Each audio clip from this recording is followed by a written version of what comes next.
उद्या 28 जूनला होणारी महाराष्ट्राची टीईटी महा टीईटी परीक्षा देणाऱ्या मित्रांनो, अभ्यास बाजूला ठेवा आणि सरळ कपाळावर हात मारून घ्या, कारण तुमच्या कष्टाचा पुन्हा एकदा पद्धतशीरपणे भुसा झालाय आणि ठाण्यातून पेपर थेट मार्केटमध्ये लीक झालाय। एकीकडे देशाचे शिक्षण मंत्री धर्मेंद्र प्रधान स्वतःची लायकी एक परीक्षा नीट पार पाडण्याची नसताना हक्क मागणाऱ्या प्रामाणिक विद्यार्थ्यांना टेररिस्ट म्हणणारे दडभद्री आणि नालायक राजकारणी झालेत।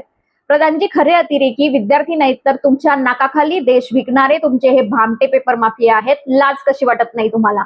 आणि आपल्या महाराष्ट्राचे शालेय शिक्षण मंत्री दादाजी भुसे साहेब तर त्याहून भारी, नावाप्रमाणेच अख्ख्या शिक्षण पद्धतीचा भुसा करून हे थर्ड क्लास आणि हलकट सिस्टम चालवत बहुधा गाढ झोपेत होते। कारण पोरं लायब्ररीत रात्र रात्र जागून डोळे सुजवत असताना यांच्या कार्यक्षम यंत्रणेने ऐन परीक्षेच्या आदल्या दिवशी पेपर फोडून विद्यार्थ्यांना थेट घरचा रस्ता दाखवला।